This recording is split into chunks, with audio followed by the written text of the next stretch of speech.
Mujeres y su palabra, muchísimas bendiciones. Soy Ariani Sojo y hoy nos encontramos leyendo Segunda de Reyes, capítulo 4, capítulo 5 y capítulo 6. Yo quiero invitarla a que en esta hora usted pueda pedirle al Señor que tome el control de su vida, tome el control de sus pensamientos, tome el control de este tiempo. Que realmente esta lectura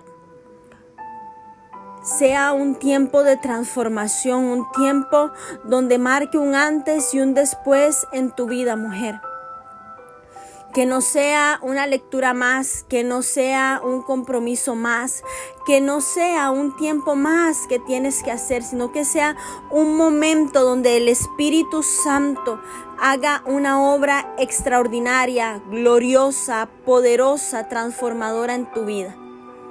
Que a través de cada lectura, de cada versículo, usted pueda ser transformada conforme a la palabra de Dios. Diga al Espíritu Santo de Dios en esta hora: yo te vengo pidiendo que tomes el control de mi mente, de mi corazón y de mi espíritu. Hoy yo quiero, hoy yo anhelo, hoy yo necesito un avivamiento, un despertar en mi vida. Yo necesito que quites toda distracción, que quites todo lo que no es tuyo de mi vida. Que obres sobrenaturalmente en mí, que mi vida no sea la misma a partir de este momento. Padre Celestial, en el nombre de Jesús, Señor, yo oro para cada mujer que está en este momento escuchando este mensaje. Yo oro por cada mujer que está escuchando este estudio bíblico, Señor, para que tú la toques, para que tú le redargullas, que la que está en pecado pueda volverse a ti, que la que se siente angustiada pueda volverse a ti en esperanza, que la que está desamparada, que la que está enferma pueda ver tu mano poderosa moviéndose a tu favor. Que hoy, Señor, tú te acuerdes de cada mujer que integra esta comunidad. Que hoy tú te acuerdes de cada una de ellas, Señor. Que hoy tú puedas posar tu mirada en cada mujer que ha determinado, Señor, por el motivo que sea, pero se ha determinado a leer tu palabra todos los días. Yo te pido, Señor, que las fortalezcas, que las transformes, que traigas sanidad, que traigas, Señor, esperanza al corazón, que traigas consuelo a la que está desconsolada, que traigas libertad a la que se encuentra atada en este momento, que traigas, Señor, un toque especial sobre el corazón endurecido. Y que a partir de hoy puedan ser mujeres diferentes a través de tu palabra, Señor. Yo te lo pido en el nombre de Jesús. Amén y amén. Bueno, mujeres, en el capítulo 4 nos encontramos una historia que es muy popular y es el aceite de la viuda. Vamos a ver a profundidad qué nos quiere hablar el Señor a través de esta hermosa palabra. Una mujer de las mujeres de los hijos de los profetas clamó a Eliseo diciendo: tu siervo, mi marido, ha muerto, y tú sabes que tu siervo era temeroso de Jehová, y ha venido el acreedor para tomarse 2 hijos míos por siervos. Y Eliseo le dijo: ¿qué te haré yo? Declárame qué tienes en casa. Y ella dijo: tu sierva ninguna cosa tiene en casa, sino una vasija de aceite. Él le dijo: ve y pide para ti vasijas prestadas de todos tus vecinos, vasijas vacías, no pocas.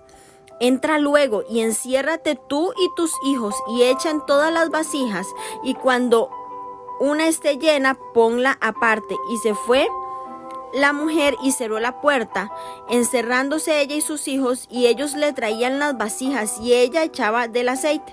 Cuando las vasijas estuvieron llenas, dijo un hijo suyo: tráeme aún otras vasijas. Y él le dijo: no hay más vasijas. Entonces cesó el aceite. Vino ella luego y le contó al varón de Dios, el cual dijo: ve y vende el aceite y paga a tus acreedores, y tú y tus hijos vivid de lo que quede. Versículo 8. Eliseo y la sunamita. Aconteció también que un día pasaba Eliseo por Sunem, y había allí una mujer importante que le invitaba insistentemente a que comiese, y cuando él pasaba por allí venía a la casa de ella a comer. Y ella dijo al marido: he aquí ahora, yo entiendo que que siempre pasa por nuestra casa es varón santo de Dios. Yo te ruego que hagamos un pequeño aposento de paredes y pongamos allí cama, mesa, silla y candelero, para que cuando él viniere a nosotros se quede en él. Y aconteció que un día vino él por allí y se quedó en aquel aposento y allí durmió. Entonces dijo Giezi su criado: llama a esta sunamita. Y cuando la llamó, vino ella delante de él. Dijo él entonces a Giezi: dile, he aquí tú has estado solícita por nosotros con todo este esmero. ¿Qué quieres que haga por ti? ¿Necesitas que hable por ti al rey o al general del ejército? Y ella respondió: yo habito en medio de mi pueblo. Y él dijo: ¿qué pues haremos por ella? Y Giezi respondió: he aquí ella no tiene hijo y su marido es viejo. Dijo entonces: llámala. Y él la llamó y ella se paró a la puerta y él le dijo: el año que viene por este tiempo abrazarás un hijo. Y ella dijo: no, señor mío, varón de Dios, no hagas burla de tu sierva. Mas la mujer concibió y dio a luz un hijo el año siguiente, en el tiempo que Eliseo le había dicho. Y el niño creció.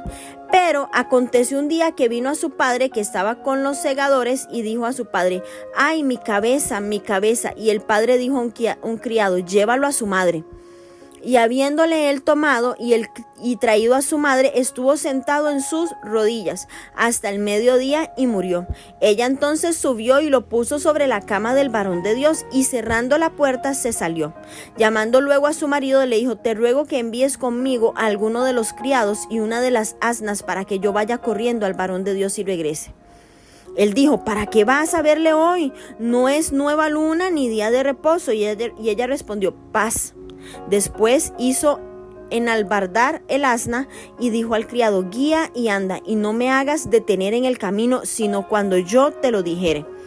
Partió pues y vino al varón de Dios al monte Carmelo. Y cuando el varón de Dios la vio de lejos, dijo su criado a Giezi: he aquí la sunamita. Te ruego que vayas ahora corriendo a recibirla y le digas: ¿te va bien a ti? ¿Le va bien a tu marido y a tu hijo? Y ella dijo: bien. Luego que llegó donde estaba el varón de Dios en el monte, se asió de sus pies y se acercó a Giezi para quitarla, pero ésta en amargura, y Jehová para quitarla. Pero el varón de Dios le dijo: déjala, porque su alma está en amargura, y Jehová me ha encubierto el motivo y no me lo ha revelado. Versículo 28. Y ella dijo: ¿pedí yo hijo a mi señor? ¿No dije yo que no te burlases de mí? Entonces dijo él a Giezi: ciñe tus lomos y toma mi báculo en tu mano y ve. Si alguno te encontrare, no le saludes, y si alguno te saludare, no le respondas, y pondrás mi báculo sobre el rostro del niño. Y le dijo a la madre del niño: vive Jehová y vive tu alma, que no te dejaré. Él entonces se levantó y la siguió.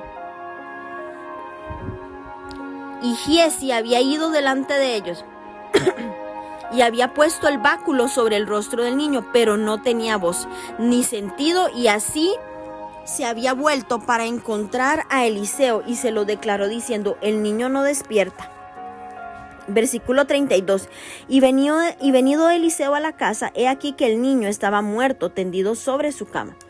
Entrado él entonces, cerró la puerta tras ambos y oró a Jehová. Después subió y se tendió sobre el niño, poniendo su boca sobre la boca de él, y sus ojos sobre sus ojos, y sus manos sobre las manos suyas. Y así se tendió sobre él, y el cuerpo del niño entró en calor. Volviéndose luego, se paseó por la casa a una y a otra parte, y después subió y se tendió sobre él nuevamente. Y el niño estornudó 7 veces y abrió sus ojos. Entonces llamó él a Giezi y le dijo: llama a esta sunamita. Y él la llamó, y entrando ella le dijo: toma tu hijo. Y así que ella entró, se echó a sus pies y se inclinó a tierra, y después tomó a su hijo y salió. Versículo 38. Milagros en beneficio de los profetas. Eliseo volvió a Gilgal, y cuando había una grande hambre en la tierra y los hijos de los profetas estaban con él, por lo que dijo a su criado: pon una olla grande y haz potaje para los hijos de los profetas. Y salió uno al campo a recoger hierbas, y halló una como parras montés, y de ella llenó su falda de calabazas silvestres, y volvió y las cortó en la olla del potaje, pues no sabía lo que era. Después sirvió para que comieran los hombres, pero sucedió que comiendo ellos de aquel guisado gritaron, dijeron: varón de Dios, hay muerte en esa olla. Y no lo pudieron comer. Él entonces dijo: traed harina. Y él la esparció en la olla y dijo: da de comer a la gente. Y no hubo mal en la olla. Vino entonces un hombre de Baal-Salisa, el cual trajo al varón de Dios panes de primicias, 20 panes de cebada y trigo nuevo en su espiga. Y él dijo: da a la gente para que coma. Y respondió su sirviente: ¿Cómo pondré esto delante de 100 hombres? Pero él volvió a decir: da a la gente para que coma, porque así ha dicho Jehová: comerán y sobrarán. Entonces lo puso delante de ellos y comieron, y les sobró conforme a la palabra de Jehová. Amén. Bueno, vemos 3 milagros poderosos en este capítulo 4. Y es que recordemos que si se llevaban a los hijos de la viuda, ella quedaría pues destituida y sin provisiones. Vemos aquí que no se explica el motivo de la deuda que tenía esta mujer. Pero muchos israelitas sufrían pobreza y en consecuencia sufrían esclavitud, porque la ley mosaica permitía que un israelita que empobreciere se vendiera a sí mismo como criado. Pero tanto él como sus hijos debían quedar librados de esta obligación en el año de jubileo. Esto está en Levítico 25 del 39 al 41. Una condición que realmente no se cumplía.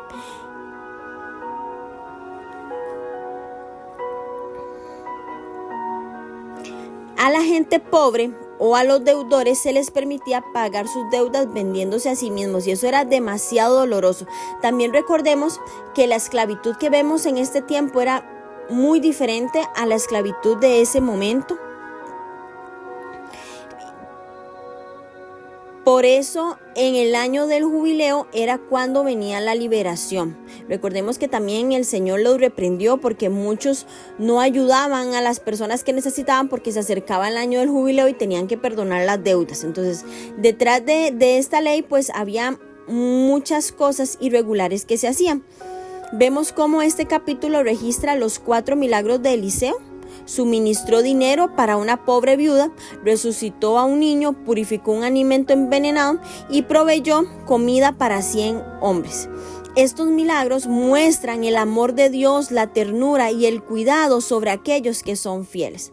Y es que, mujeres, cuando nosotras leemos el Antiguo Testamento, es fácil centrar nuestra atención en el juicio severo de Dios sobre los rebeldes, sobre cada rey malo que se levantó, sobre cada perversidad que hicieron, y minimizamos su cuidado amoroso para aquellos que lo aman y lo sirven.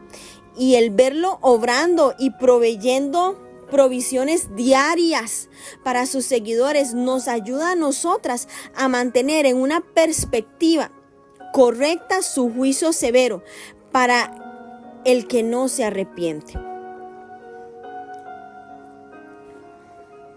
Vemos cómo Dios realmente comenzó con lo poco que esta mujer tenía y le demostró su interés en su sufrimiento y su disposición a suplir las necesidades de quienes claman a Él.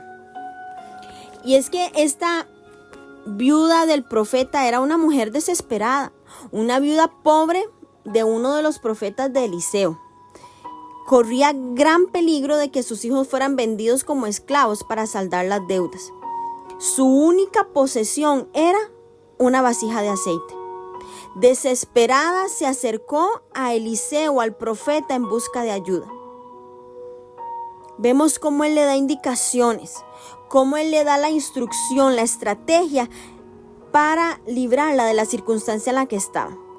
Mujeres, la fe en las promesas de Dios deben dar fruto. La fe de la viuda en el profeta de Dios le proporcionó el medio para suplir las necesidades de su casa. La vasija de aceite parece que contenía aceite de oliva, que era usado para cocinar y como combustible. En el antiguo Medio Oriente las mujeres eran consideradas inferiores, pero el milagro realizado por Eliseo demuestra el cuidado, demuestra la provisión de Dios para los desamparados y realmente los discriminados. La provisión era proporcional a la fe de la mujer y su necesidad. La mujer y sus hijos recogieron vasijas de sus vecinos y comenzaron a llenarlas. Imaginemos esa escena donde ellas comienzan a llenar con el aceite una única vasija que poseían. El aceite probablemente de oliva se usaba para cocinar y para el combustible de las lámparas. El aceite dejó de salir solo cuando ya no tuvieron más resistentes. El número de vasijas que reunieron fue un indicio de su fe. La provisión de Dios fue tan grande como su fe y su disposición a obedecer. Tengamos cuidado, mujeres, de no limitar las bendiciones de Dios por nuestra falta de fe y por nuestra falta de obediencia. Dios es capaz de dar mucho más abundantemente de lo que usted y yo pedimos o imaginamos. Así es nuestro Dios de extraordinario.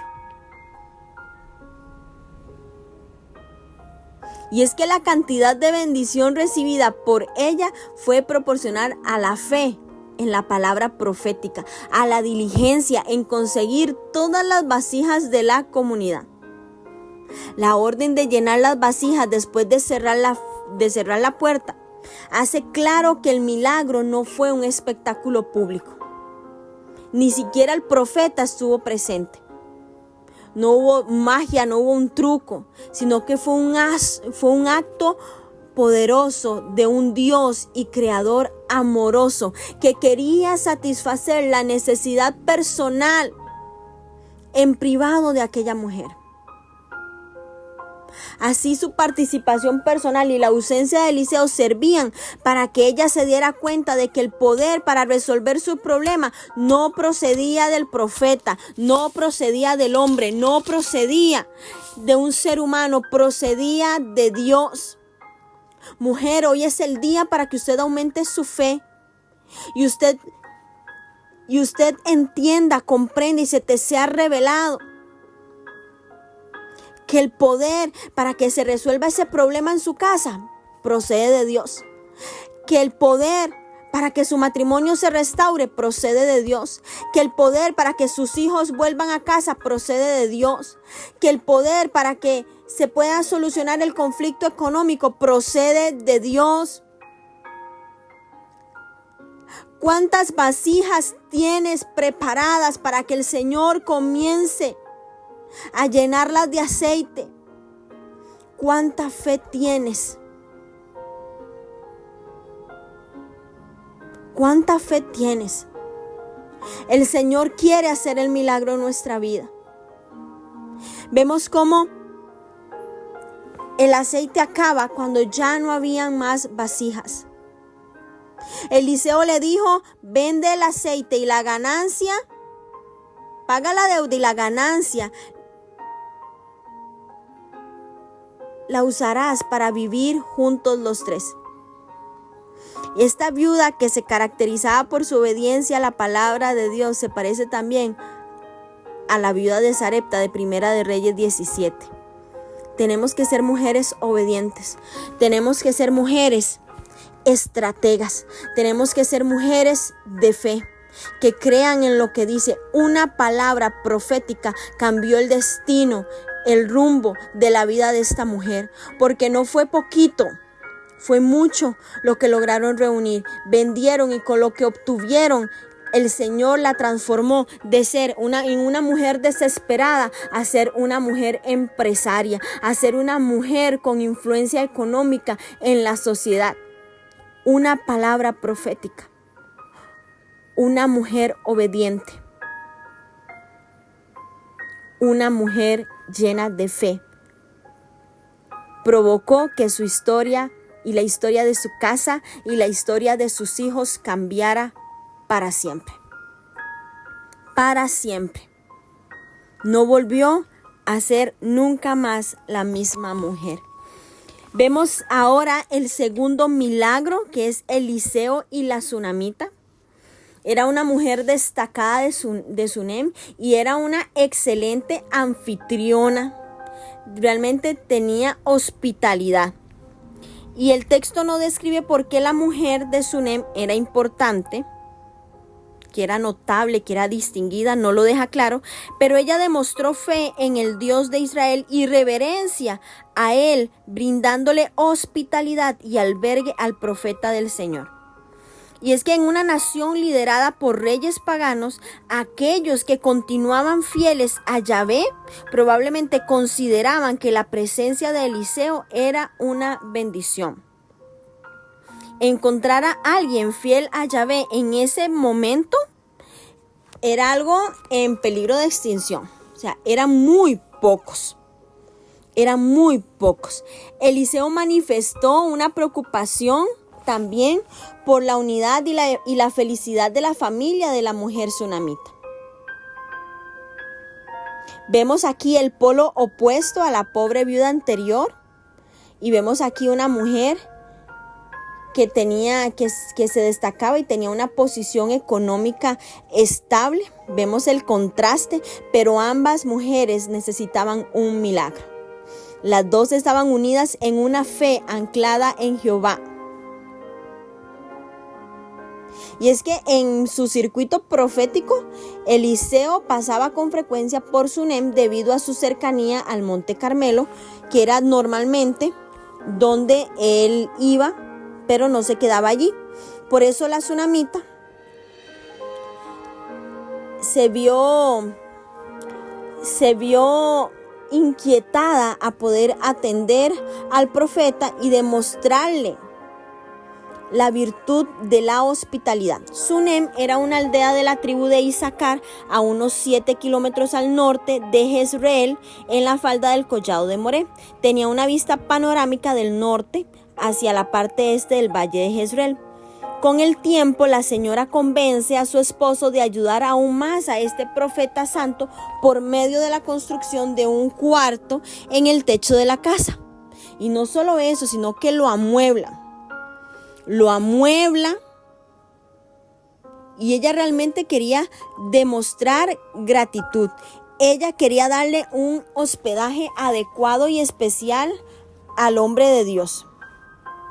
Y es que la referencia al profeta como santo, y es que esta palabra en el Antiguo Testamento es típico para describir a los celebrantes del culto, al pueblo de Israel como un reino de sacerdotes sin necesariamente sugerir una moralidad superior. Al sentirse agradecido por su hospitalidad y por su generosidad, Eliseo quería demostrar su gratitud. Por eso, vemos aquí que se menciona a Giesi, que era su ayudante, y se nombra por primera vez aquí, pero tiene un papel predominante, además, en los siguientes capítulos. Sin hablarle directamente a ella, sino a través de su siervo, Eliseo le ofreció aprovechar de su influencia con los poderosos del país para ayudarla, pero con dignidad y completa seguridad. La tsunamita le dice que ella no le hacía falta nada porque vivía con sus parientes que vigilaban por sus intereses. Vemos cómo la tsunamita no tenía hijo y el marido era viejo. Probablemente le esperaban privaciones tras la muerte de su esposo. Mediante la palabra de Dios por la boca de Eliseo, la mujer fue bendecida con la promesa no solicitada de un hijo. Un anuncio profético y bondadoso que se cumplió conforme a la palabra revelada.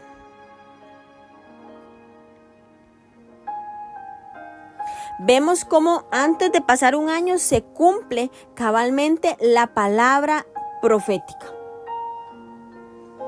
Y es que esta mujer demuestra una fe ejemplar mientras su alma estaba amargada.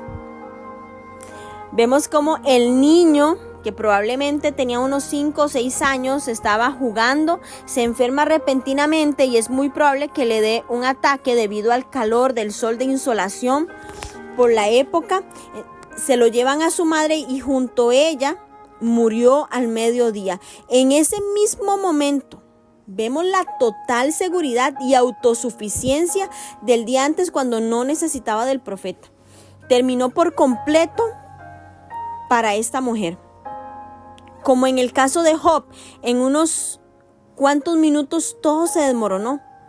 Pero también como Job, con mesura, con autocontrol, sin nada de histeria, como si todo estuviera fríamente calculado, llevó el cadáver del muchacho a la habitación del profeta, posiblemente para mantener en secreto su muerte, y ensilló una asna a pesar de la presencia de un siervo. Ni las preguntas de su esposo o las posteriores 3 de Giezi pudieron desviarla de su firme propósito de conseguir cuanto antes la ayuda del profeta, que estaba a 40 kilómetros de distancia. Y vemos cómo esta mujer, increíblemente, pone sobre la cama, y ella, en un acto de esperanza en que el profeta podía devolverle la vida del niño. Elías había hecho lo mismo por la viuda de Sarepta durante el reinado de Acab. Sin poner en peligro la salud de su marido con la noticia de la muerte del hijo, esta mujer sale corriendo al varón de Dios. Al insistir en quedarse con Eliseo, quizá ella percibía algo que el profeta no había captado. La falta de fe y de poder espiritual de Giezi, lo cual se manifestó en su falta de efectividad a colocar el báculo sobre el rostro del niño, aun cuando el profeta se lo había indicado. Las indicaciones del profeta fueron muy claras. Vemos que cuando estos llegaron donde el hombre de Dios, con angustia casi incontrolable, la señora le agarró por los pies, signo de respeto y de reverencia. Vemos cómo había una mujer humillada, pero con esperanza.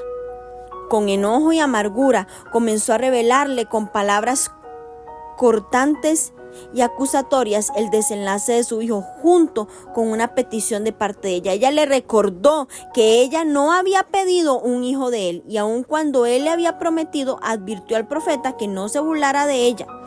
De esa manera estaba acusando de engaño a él, y no solo a él, sino a Dios. Entonces vemos cómo va el siervo con su bastón para colocarlo sobre la cara del niño. Debido a la urgencia extrema de la situación, la profunda preocupación del varón de Dios, ordenó que no salude a nadie, que él vaya camino, porque no era cerca. Y entendamos aquí que saludar implicaba en el oriente entrar a la casa para comer, conversar y pasar ahí la noche. Entonces Eliseo le dice que no haga eso, que él siga derechito hacia la casa de la tsunamita. Eliseo quizás sospechaba que Giezi haría tal cosa, sino que le prohibía expresamente. Este uso del bastón no implicaba una creencia en él como una vara mágica. Su uso puede haber sido un gesto simbólico indicando su intención de ir más tarde, y él envió adelante con su siervo para que aliviara parte del dolor de la señora y sirviera para prevenir que comenzara a preparar el cadáver para el entierro y a detener la degeneración física del cuerpo. Sin embargo, con presunción, Giezi evidentemente intentó usarlo para levantar al muchacho. Como quiera que se demostrara, mujeres, que el milagro no se logró por medio de un truco mágico, porque no se efectuó hasta la llegada del varón de Dios. Vemos como el envío inmediato de Giezi no satisfizo a la tsunamita. Ella no quedó contenta. Entonces ella insistió en que el mismo profeta la acompañara a la habitación en Sunem. De la misma manera, Eliseo había rehusado 3 veces a dejar a Elías, usando la misma expresión. Entonces, cuando el profeta llegó a la casa, todavía el niño no daba señales de vida. Eliseo entró solo a la habitación con el cadáver del niño. Los milagros de este profeta frecuentemente ocurrieron detrás de puertas cerradas, en secreto y en privacidad. primero oró personalmente a Jehová y luego se agachó sobre el niño tocando varias partes del cuerpo. Pasaron unos momentos y solamente después del tercer esfuerzo el calor de vida le entró. Dice que estornudó el muchacho 7 veces y abrió los ojos. Es notable que Eliseo estaba dispuesto a arriesgar su propia santidad para satisfacer la demanda de la tsunamita. El estornudar del niño demuestra que el alma o el espíritu había vuelto. Ya tiene vida de nuevo y esto ocurre uno de los 2 ejemplos de resucitación de muertos en el Antiguo Testamento. Eliseo hizo llamar a la señora para devolverle a su hijo y en esta ocasión, en lugar de regañarlo, ella hizo un gesto de agradecimiento y de alabanza. Y en toda esta narración, Giezi hace los contactos con la mujer. Esto no es solamente una indicación de posición prestigiosa del profeta, sino tenía el propósito de envolverlo en el ministerio profético de manera que tuviera la oportunidad de madurar en la fe. Él lo estaba preparando. Vemos cómo los 2 milagros siguientes de esta serie de hechos proféticos de Eliseo se relacionan ahora con los alimentos. En el primer evento transformó comida envenenada en comestible. En el segundo multiplicó el pan para saciar a 100 hombres. Vemos cómo estas acciones sirvieron para confirmar el ministerio del profeta y certificar que hablaba en nombre de Dios. Vemos que estos milagros se asemejan a los milagros de Jesús en Mateo 14 del 13 al 21 y en Mateo 15 del 32 al 39. Y es impresionante cómo todo en la palabra está conectado. ¿Cómo está conectado? Y es que durante el tiempo de hambre en la región de Gilgal, la comunidad de profetas estaba reunida con Eliseo y estos eran estudiantes que se estaban preparando para ser profetas. No era una comunidad de sectas, no. El profeta principal les mandaba preparar un guisado en una olla grande y entonces uno recoge calabazas silvestres para el guisado sin reconocerlas. Probablemente se trataba de una fruta del tamaño y forma de una naranja o un pequeño melón, pero con un sabor en extremo amargo y con un olor diferente, y eran purgantes fuertes y en cantidades grandes podían causar la muerte. Cuando los profetas se dieron cuenta al probar el guisado, dijeron que la olla estaba envenenada y dejaron de comer. Entonces vemos cómo Eliseo manda a traer harina. La harina simboliza vida, igual como la sal. Vemos el elemento profético aquí. Entonces vemos que Eliseo le traen la harina, lo echan en la olla y les ordena que siguieran comiendo porque ya no había nada malo en la comida. Como consecuencia de la ayuda del profeta había abundancia de comida en vez de hambre y muerte.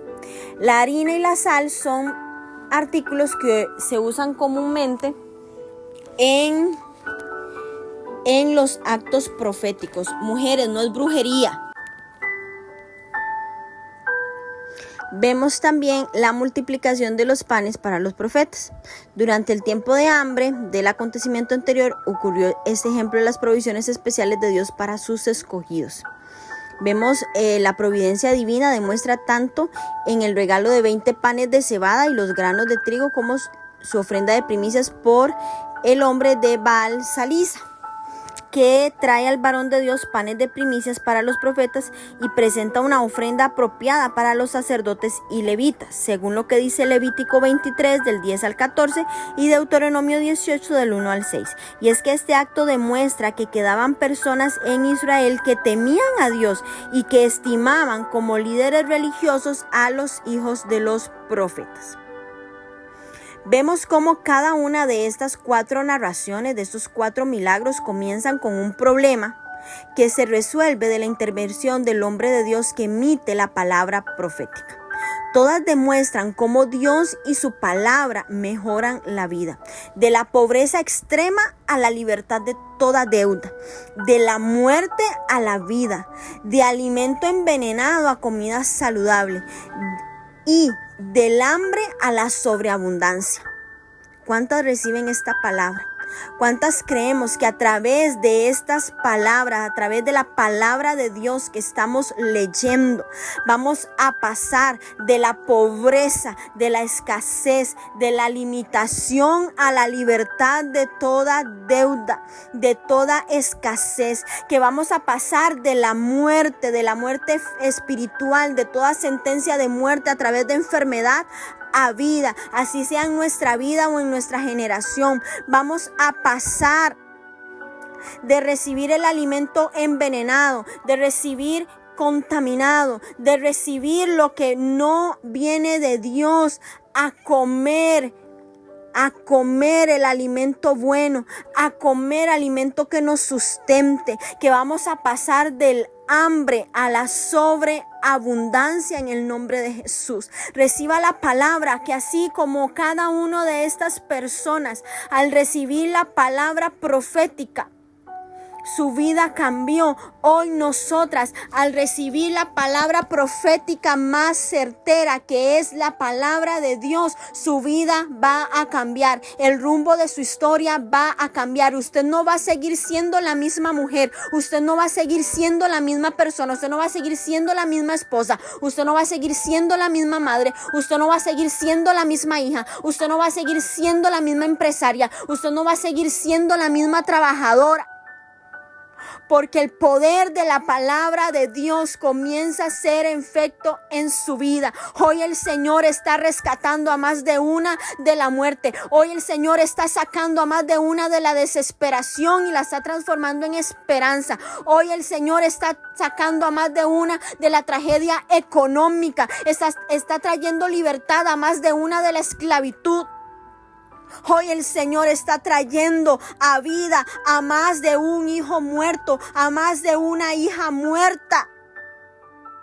Hoy el Señor está pasando sobre nosotras y está trayendo el poder de la palabra profética. Hoy nosotros no tenemos en cuerpo, alma y espíritu al profeta Eliseo, pero tenemos la palabra profética más certera. Tenemos al Padre, al Hijo y al Espíritu Santo con nosotras, que está trayendo esperanza.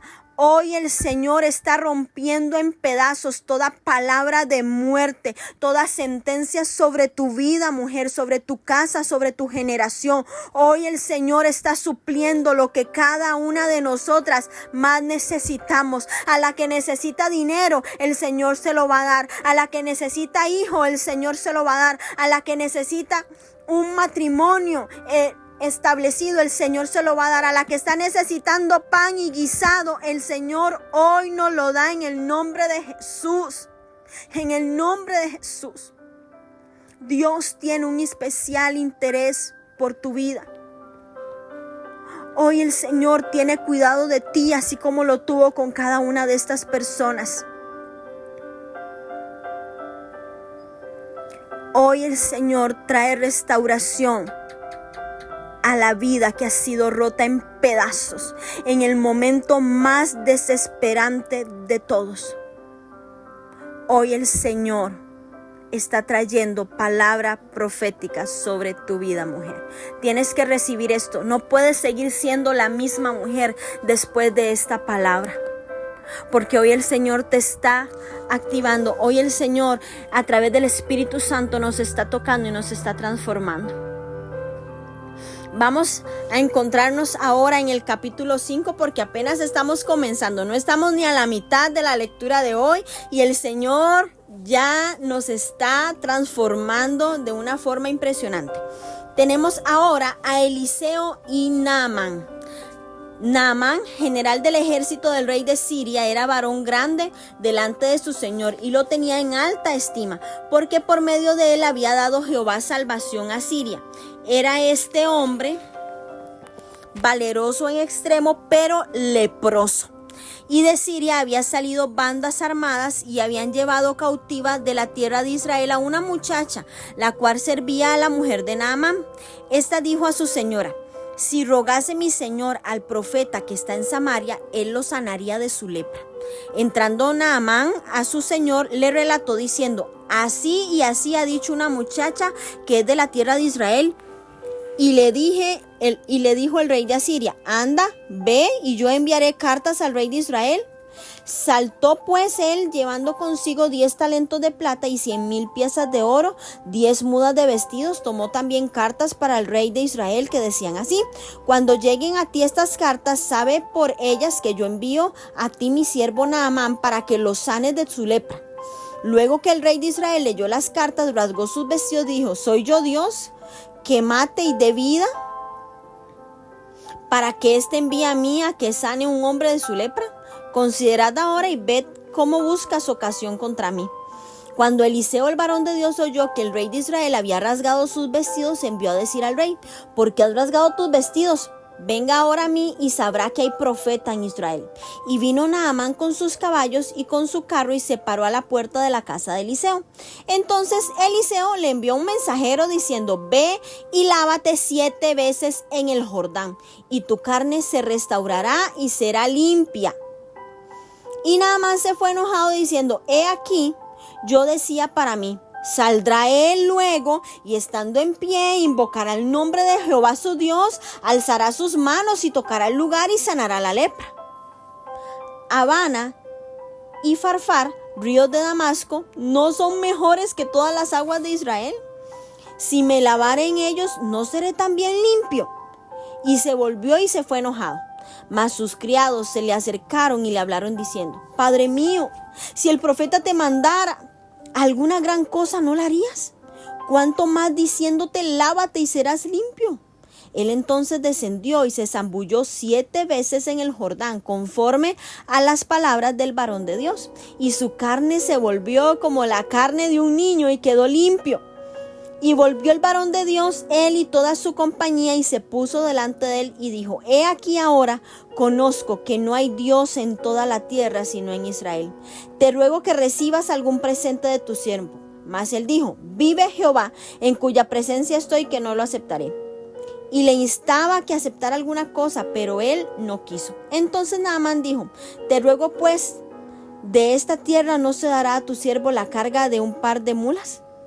Porque de aquí en adelante tu siervo no sacrificará holocaustos ni ofrecerá sacrificio a otros dioses sino a Jehová. En esto perdone Jehová a tu siervo, que cuando mi señor el rey entrare en el templo de Rimón para adorar en él y se apoyare sobre mi brazo, si yo también me inclinare en el templo de Rimón cuando haga tal, Jehová perdone en esto a tu siervo. Y él le dijo: ve en paz. Se fue pues y caminó como media legua de tierra. Entonces Giezi, criado de Eliseo, el varón de Dios, dijo entre sí: he aquí mi señor estorbó a este sirio Naamán, no tomando de su mano las cosas que había traído. Vive Jehová, que correré yo tras él y tomaré de él de alguna cosa. Y siguió Giezi a Naamán, y cuando vio Naamán que venía corriendo tras de él, se bajó del carro para recibirle y dijo: ¿va todo bien? Y él le dijo: bien, mi señor.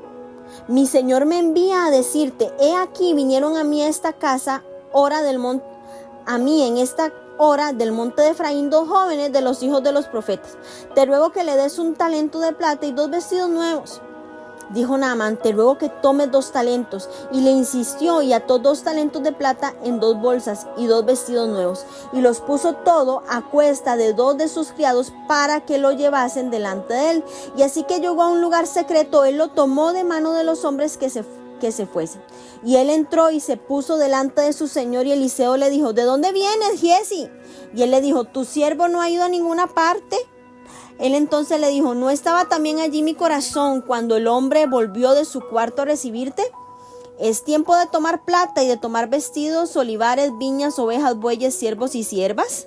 Por tanto, la lepra de Naamán se te pegará a ti y a tu descendencia para siempre. Y salió de delante de él leproso, blanco como la nieve. Amén. Qué capítulo más poderoso.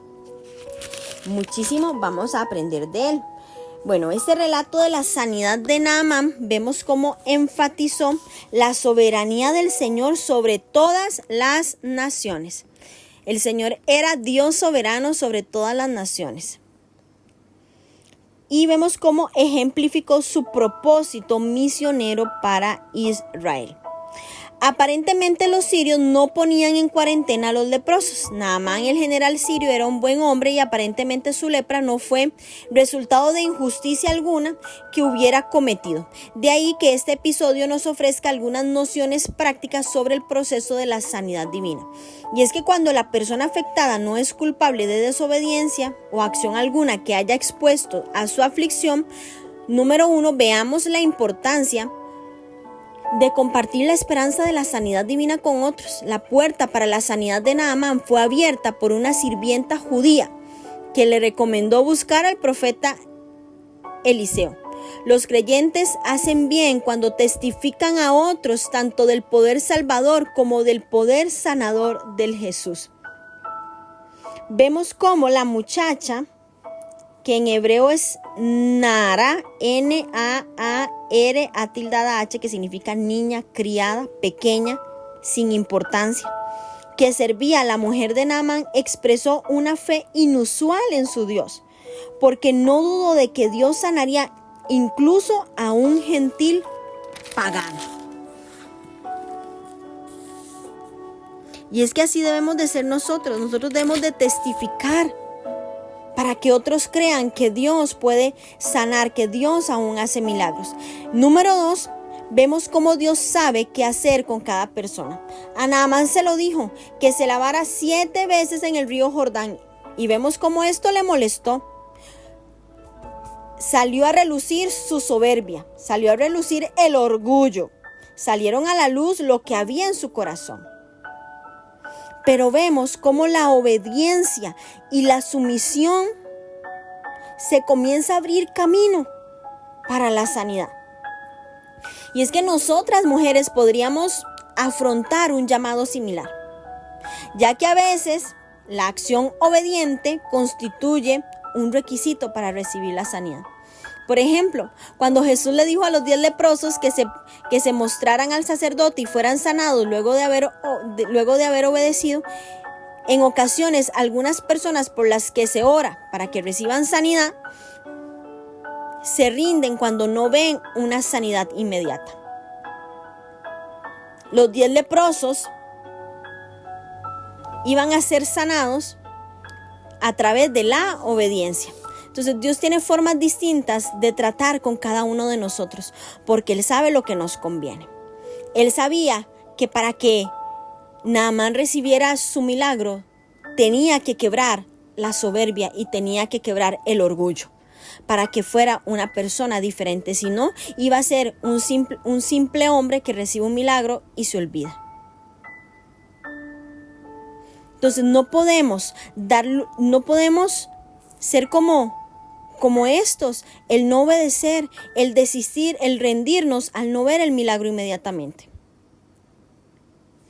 La lepra, si la comparamos en este tiempo, era muy similar al SIDA de hoy. Era una de las enfermedades más temidas de la época. Algunas formas eran extremadamente contagiosas y en muchos casos eran incurables. En su peor forma, la lepra llevaba a la muerte. Muchos leprosos eran forzados a salir de las ciudades a campos de cuarentena, ya que Naamán todavía conservaba su puesto, probablemente tenía una forma leve de enfermedad o quizás estaba aún en las primeras etapas. En cualquier caso, su vida se vería trágicamente acortada por esta enfermedad. Vemos cómo esta niña, esta mujer, esta muchacha ofrece un ejemplo impresionante de la importancia de vencer el miedo y conducir a otros al Señor. Siria era el vecino de Israel al noreste, pero las dos naciones rara vez estuvieron en términos amigables. Bajo el gobierno del rey David, Siria pagó tributo a Israel. En los días de Eliseo, Siria estaba creciendo en poder y condujo incursiones frecuentes en Israel tratando de frustrar al pueblo y de traer confusión política. Los israelitas a menudo eran llevados cautivos a Siria luego de las incursiones exitosas de estos. La sierva de Naamán era una israelita secuestrada de su casa y de su familia. Irónicamente, la única esperanza para Naamán de ser curado venía de Israel. La fe de la pequeña y la petición de Naamán contrastan con la terquedad del rey de Israel. Y es que un líder de la poderosa Siria buscó al Dios de Israel. El propio rey de Israel no lo hizo. No conocemos el nombre de esta criada de Naamán, pero realmente esta joven hebrea que había sido capturada y llevada a Siria, instó a su ama a persuadir a su marido para que fuera a ver a Eliseo, quien podía sanarlo de la enfermedad. Vemos cómo testifica del poder de Yahvé para sanar por medio del profeta. La fe sencilla de esta muchacha, su confianza en el profeta de Dios y su deseo por el bienestar de su amo llevaron a la milagrosa curación de Naamán. Y es que, mujeres, ser un instrumento de Dios aún en circunstancias difíciles brinda, yo creo que aún mayor satisfacción. Vemos cómo que el rey de Israel malinterpretó el interés de su enemigo por Naamán, considerándola más bien una táctica para incitar una guerra entre las naciones de Israel y de Siria. Al enterarse de la indignación pública del rey, Eliseo lo reprendió con firmeza e intervino para que Naamán, al igual que el rey, tuviera una prueba convincente de que Dios hablaba y que obraba activamente en Israel. Dios tenía un propósito. Y no importa, mujeres, cuán humilde o cuán pequeña seamos nosotras o nuestra posición, Dios puede utilizarnos para difundir su palabra. Yo quiero invitarte a que busques oportunidades para decirle a otros lo que Dios puede hacer. Nunca se sabe quién puede prestar atención a su mensaje. No guarde silencio cuando tiene la oportunidad. Vemos que a Dios le interesaba examinar la condición del corazón de Naamán. Dios quería sanar primero el corazón, lo de adentro, para que se mostrara externamente. Naamán era un gran héroe, estaba acostumbrado a recibir respeto. Y vemos cómo se siente agraviado cuando Eliseo lo trató como una persona común, con un hombre. Como hombre de orgullo esperaba un trato preferencial. Él se creía persona VIP. El bañarse en un gran río era una cosa. Pero el Jordán era sucio, mujeres. Era sucio. Lavarse en el Jordán, pensó Naamán, era indigno de un hombre de su jerarquía. Y tras de todo tenía que sumergirse 7 veces. Y es que tener que lavarse 7 veces evitaba que alguien le atribuyera al río algún poder milagroso y probaba exhaustivamente la fe de Naamán. Sumergirse 7 veces significaba hacerlo por completo, es decir, cumplir la tarea asignada hasta el final. La obediencia a Dios comienza, mujeres, con la humildad. Comienza con la humillación. Debemos creer que su camino es mejor que el nuestro. Quizás no entendamos la manera de trabajar de Dios, pero al obedecerlo humildemente vamos a recibir sus bendiciones. Debemos recordar que los caminos de Dios son mejores. Dios quiere más nuestra obediencia que cualquier sacrificio que hagamos. Dios puede utilizar cualquier cosa para alcanzar sus propósitos. Naamán se fue enfurecido debido a que la cura de su enfermedad parecía demasiado simple. Óiganme ustedes, era demasiado simple. Él esperaba una cura heroica.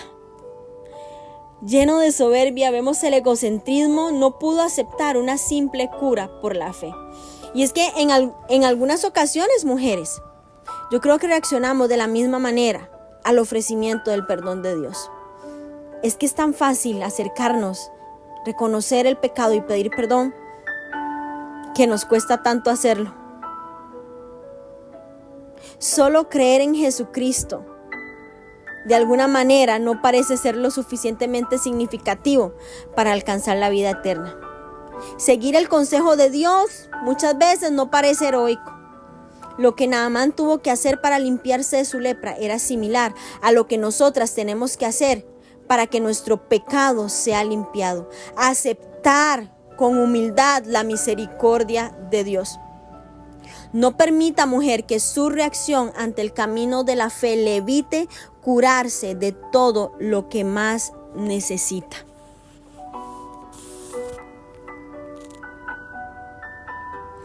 Vemos cómo ese día Naamán recibió sanidad tanto física como espiritual. Su confesión de que no hay Dios fuera de Israel contrasta marcadamente con el estado espiritual de la nación y sus reyes. Según el Nuevo Testamento, de todos los leprosos de esa época, Naamán fue el único al cual Dios limpió. Para Naamán, la carga de un par de mulas no solo evocaría el lugar donde Dios había obrado el milagro, sino también donde se celebró la ceremonia de adoración al Dios verdadero. Vemos cómo el criado de Eliseo se convirtió en un penoso ejemplo de la susceptibilidad de la naturaleza humana, a los deseos de los ojos, a la codicia.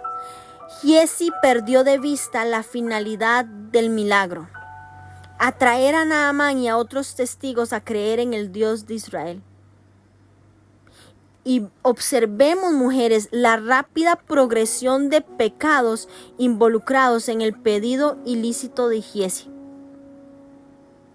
Trató de justificarse en su propia mente y al hacerlo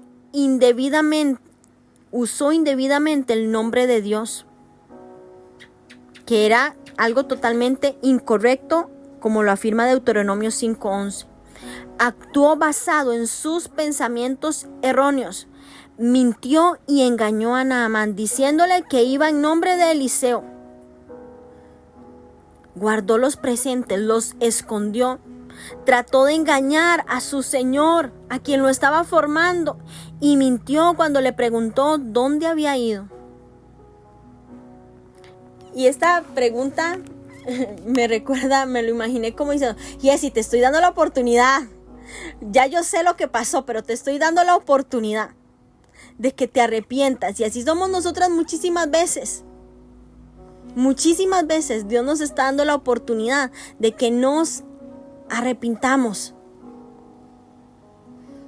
La pregunta de Eliseo vemos que refleja su papel de vocero divino. Ningún pecado escapa del conocimiento de Dios, mujeres, ninguno. Y vemos la naturaleza del castigo de Giezi. Y esto refuerza el contraste implícito entre él y Naamán. Y es que en sus respectivos países ambos servían al hombre con mayor poder.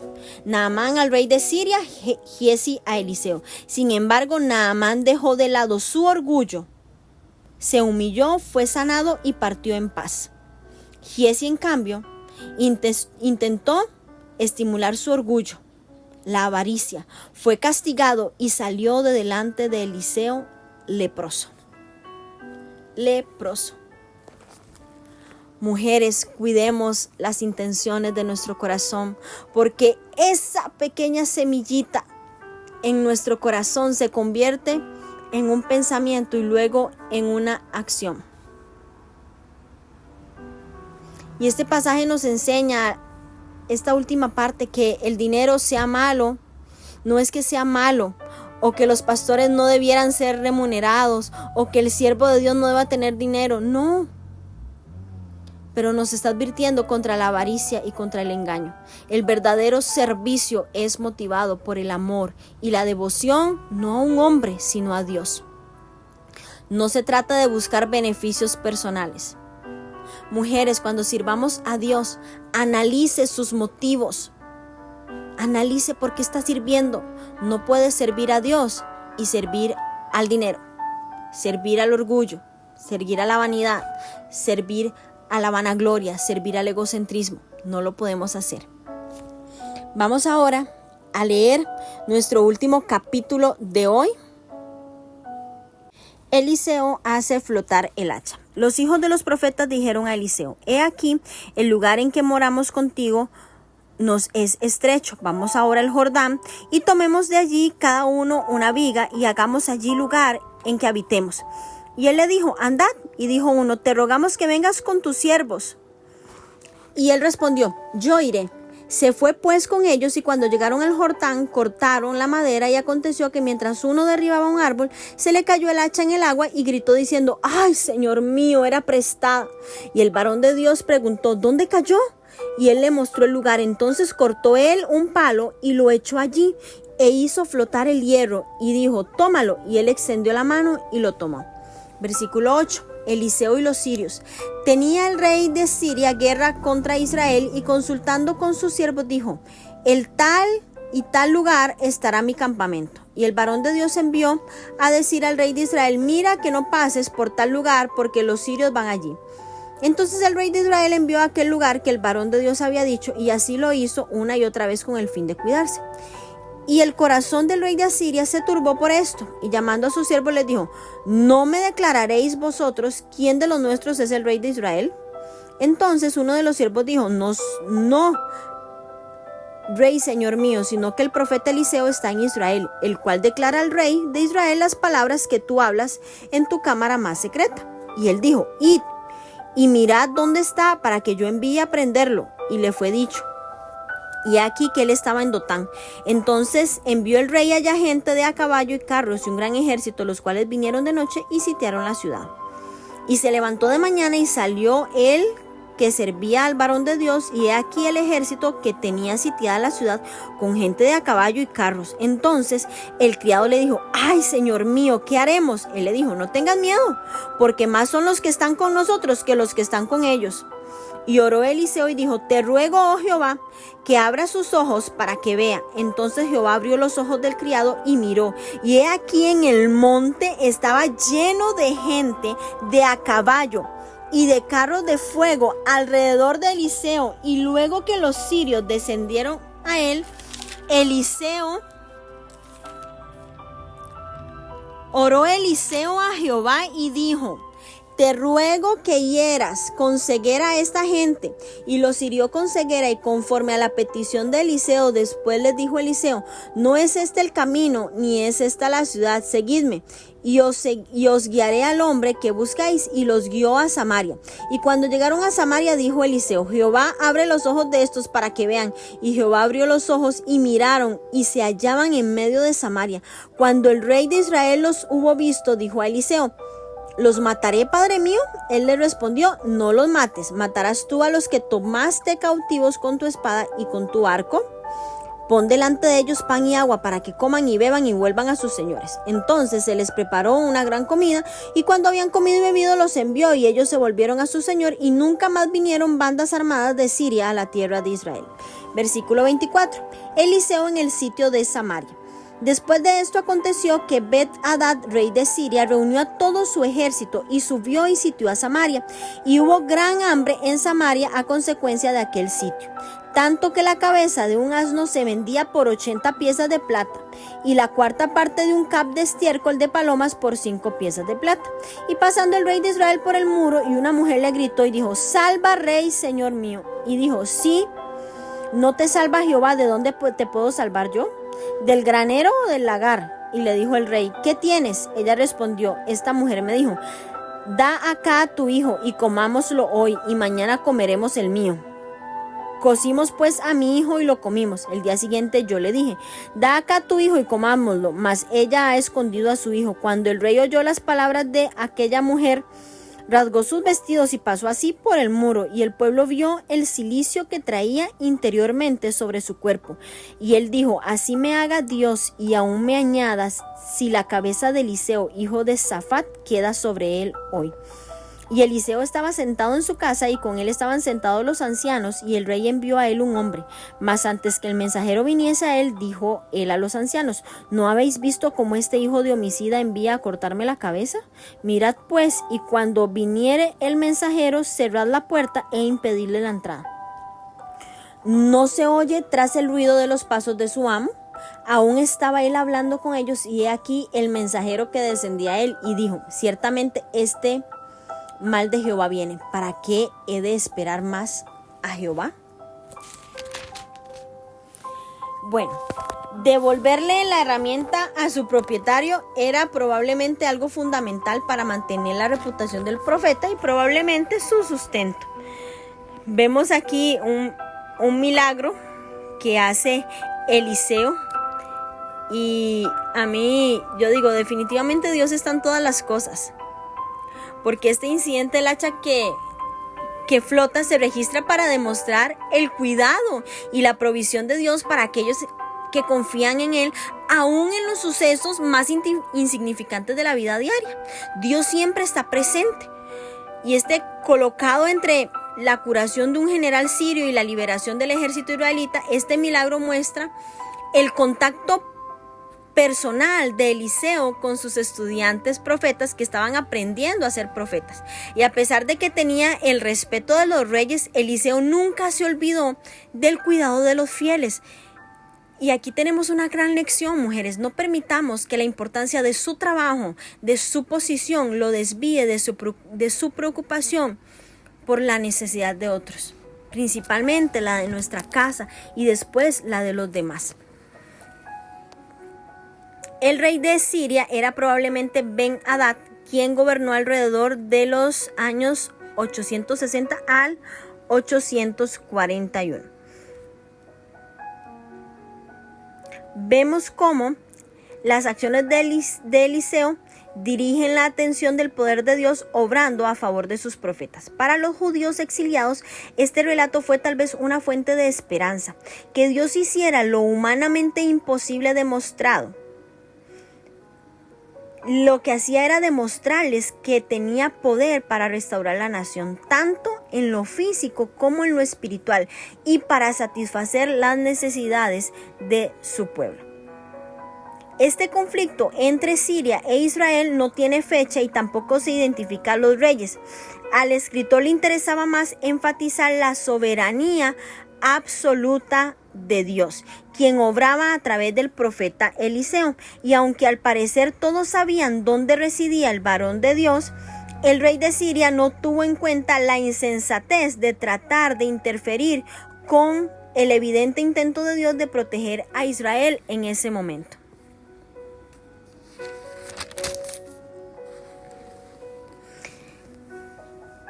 Vemos cómo el reino invisible y la guerra victoriosa, la guerra de la fe, que es la lección que Elías le enseña a su siervo, fue que para creer lo imposible, uno primero debe ver lo invisible.